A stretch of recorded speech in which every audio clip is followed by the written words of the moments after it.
I just thought I'd do a short video to explain our parking issues. This is where our car parking area was approved only 4 years ago by council.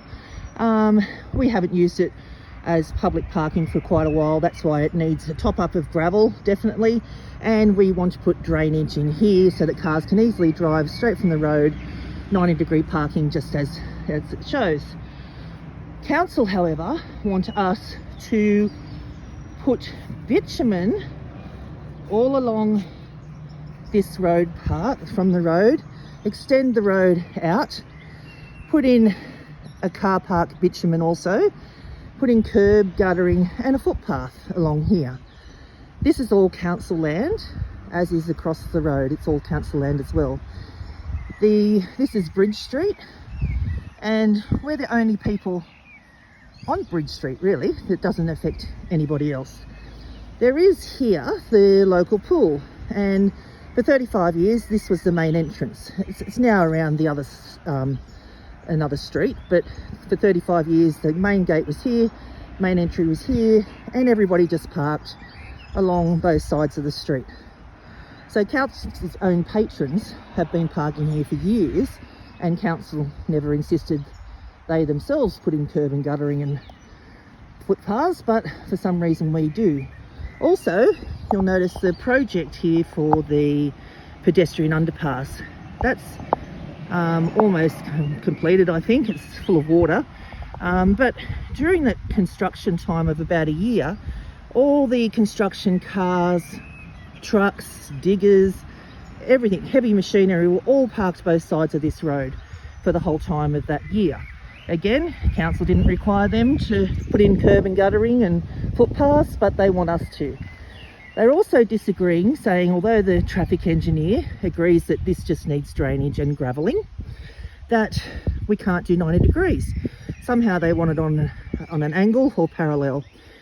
I don't know why, because if you're coming in from this side of the street, that angle's going to be no good, and if you're coming in from the other side of the street, that angle's going to be no good. So 90 degrees is perfect.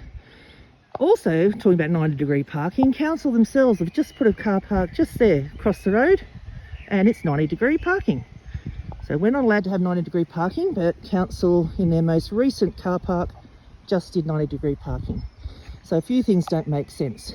Also, if we bitumen this whole area, see those trees, they're all heritage listed trees. Of course there's fantastic water available at the moment for them, but obviously it's not as wet as it is now.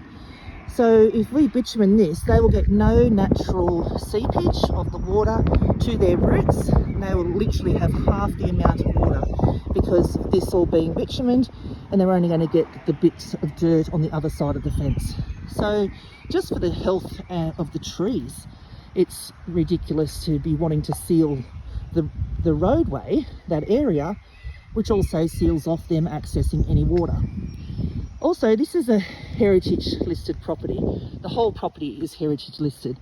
So I think it's far more in keeping to keep it as natural as possible, not like a city street. They say also we may need up to 30 car parking spots when we do have events such as weddings and things. And as you can see from Pedder Street side, there is also plenty of parking here on this nature strip. It's hugely wide. So between that, which goes to the highway, and this, both sides of the street, and being the only people that live on this street or have a business on this street, we can't see why